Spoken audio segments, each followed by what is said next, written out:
Newsmakers Live, now in its 10th season, salutes the superwomen of Georgia. The women of Atlanta and all of Georgia are creating positive change in business, politics, and the civic influence of our communities.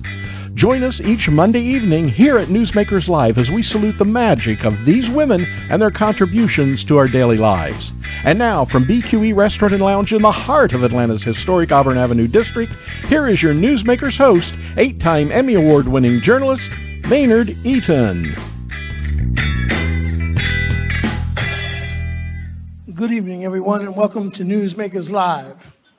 This is our 10th anniversary season, and we are about to make history again because we are going to have this season all of the Superwomen of 2018. We have one with us tonight that we endorse, by the way, so we didn't get it all together wrong. And we expect that she will do as she has always done, even-handedly, serve us well. Without further ado, ladies and gentlemen, Maynard Eaton, 8-time Emmy Award-winning journalist, my partner and moderator. Thank you, Jim. Again, everybody, welcome to Newsmakers Live. Again, this is our 10th season, and as Jim just mentioned, we're focusing on women leaders, superwomen, if you will. And I guess we could not have a better person here with us than City Council President Felicia Moore, who after 20 years on the City Council was elected the number 2 spot on the City Council. Thank you. Thank you for having me. Ma'am, I wonder if we should be congratulating you or giving you condolences. Congratulate me. Because what the hell's going on in City Hall? Well, I think that you should congratulate me. I think you all know my service on council and how I've been speaking up about some things that have been happening at City Hall. So you should congratulate me and yourself for recognizing the leadership that I've provided over the last 20 years and understanding that I'm not going to stop. You always seem to be the only straight shooter out there. I mean, and we often wondered whether that equanimity, that honesty would rise you to the top. You got to the number 2 spot and probably running for mayor next time. No, well, let's do what we're doing. But others suggest that there are rotten apples there at City Hall. I mean, and you've been monitoring it for years. Did you suspect something's afoul there? Well, I know that if I ask you a question and you can't answer it, either you don't know, which is a problem, or you're avoiding answering the question, which is another problem. In many situations, they were avoiding answering the questions or didn't have an answer at all. Both of them are problematic. So that certainly points to the fact that there were some issues at City Hall. And you did ask pointed and poignant questions. Mm-hmm. And I think that you're supposed to. And the thing is that I went into being a city council member understanding what the role of the council is. And that's to provide oversight and to be a check and balance. And if you don't, that's why we have 3 co-equal branches of government: judicial, legislative, and executive. And all of them have their role. And if one does not play the role that they're supposed to, the other can run afoul. And I think that the oversight was lacking. And I was just committed to that and did that for 20 years. Mayor Bottoms. Seemingly in the newspapers, you two have hit it off well. Mm-hmm. But she's had issues 35, asked for 35 resignations. Mm-hmm. What are your thoughts on where she sits? Many thought or suspected or believed she was Mayor Kasim Reed's puppet. Does that, although now some suspect she's distanced herself, where do you think about the lady who's now mayor? Well, I think that she has certainly started to position herself as distancing herself and charting her own course. And I think that we just have to wait and see. You know, action is what we're looking for, and we want to certainly make sure there's a division. There's a lot of things going on at City Hall, and that will be tested over time. President Moore, there are those who are fearful. There's scandal again. People going to jail again. Some have gone to jail already. How do you allay those fears? Are we at another sad point here at City Hall? I wish I could not be honest, but I have to be. And so I just say that I'm really concerned. I get emotional sometimes about it because I'm very sad. and then other times very angry. I believe that this scandal or corruption scandal, however you want to couch it, it's probably going to be one of the larger ones that we've ever seen, or at least that I've seen in the 30 years that I've been in Atlanta. I sort of liken it to, when Sherman came and burned down the city, Oh. and then the phoenix has to rise from the ashes. So we may have to do that again. And isn't it quite, I don't know, disturbing that as we witness the premiere of Maynard the movie, Yeah, it was beautiful too. It was great. but wouldn't the mayor be turning over in his grave right now, knowing what he ushered in a new era for black politics, and it seems to be rotting. Yeah, and that's the other sad part about it. I went to see that documentary, excellent piece. Yes. Buzzy did an excellent job on that, and that was one of the reflections that I have is that at that time, what he did was something that, and people don't realize this, and that's why I really encourage. I know I'm getting off, but encourage people and my colleagues to get outside of the city. Just having being an elected official in Atlanta has some cachet. People really know of the work that has been done in the city. We are looked to across the city, country. I've even had people from international cities ask about it. The minority participation, how he was able to do that. So we're a shining light, the black mecca of the South, the black mecca of the country and the world. And so he started that, he ushered that in, and to see years later where we've digressed to, where we have taken advantage of all of the benefits that brought and not maintained it, not worked to grow more people other than the initial people. Some of the same people who got the contracts Still getting the money. they're the same ones. Why don't we have other, maybe at least maybe a couple of generations of other entrepreneurs who are also making that? And then also to see how we've taken advantage, and I'm not saying me, but we as collective taken advantage of the authority and the power that we've had. And that's what makes it very sad. We are um, in a very precarious position in the city. I don't think people should be lost on not just looking at the city, but you have to look at it in context of the environment that we live. Right. We have the state who has a bill with over 30 something sponsors to take over the airport. Some of them are Democrats. And I believe that, a corruption scandal and those kinds of things are just giving the bullets to the gun of your enemy.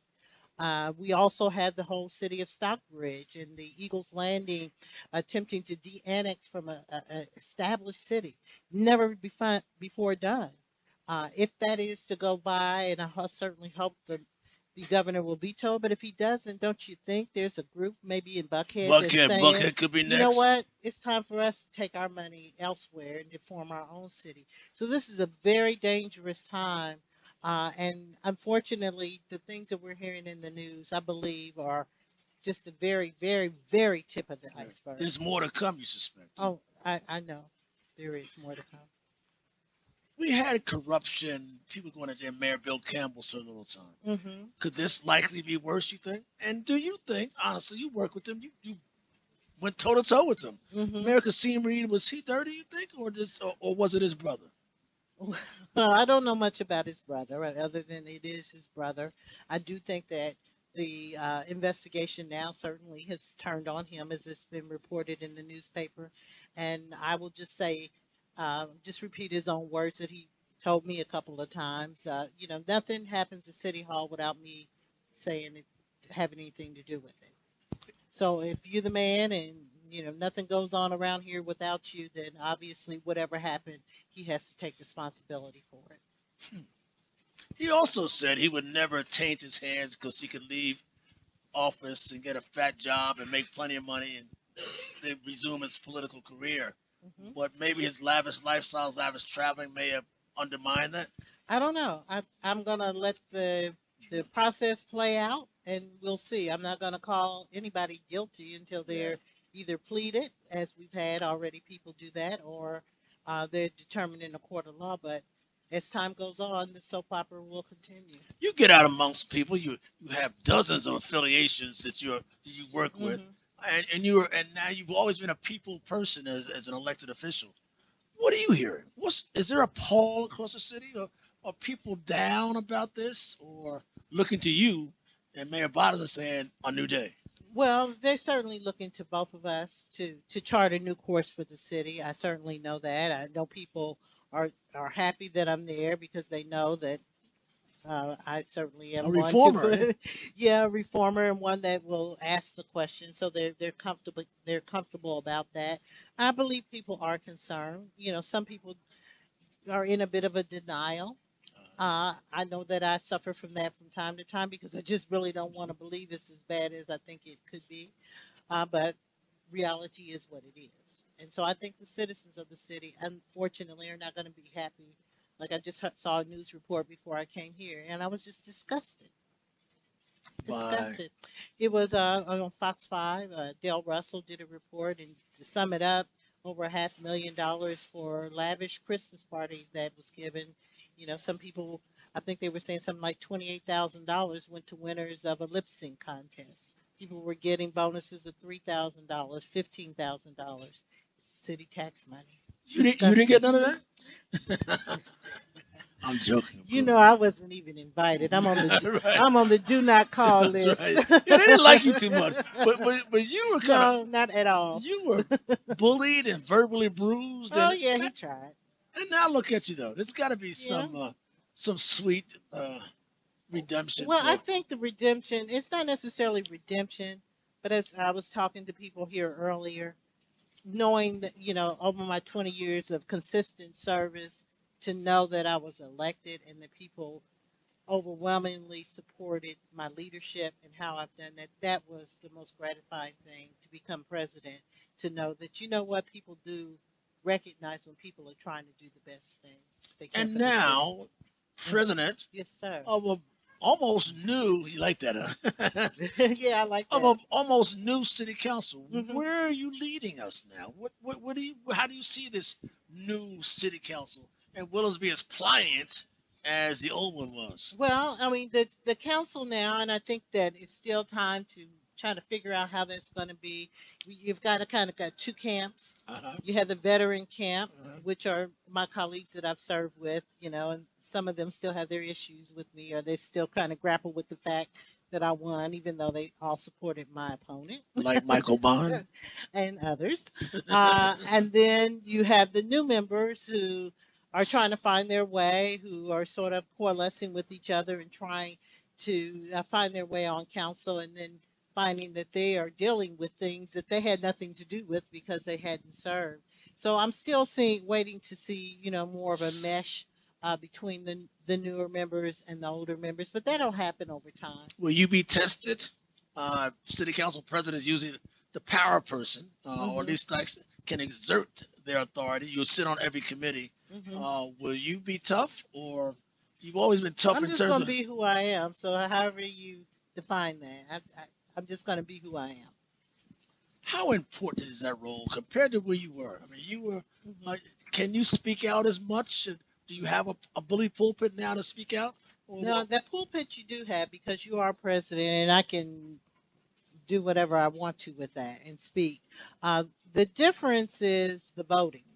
When Yeah. it gets down to voting, unless there's a tie, I can't vote. There was one situation just recently. I went, oh boy, I'm going to get to vote real early, but they sure made sure they had somebody else get there real quick so that I couldn't do it.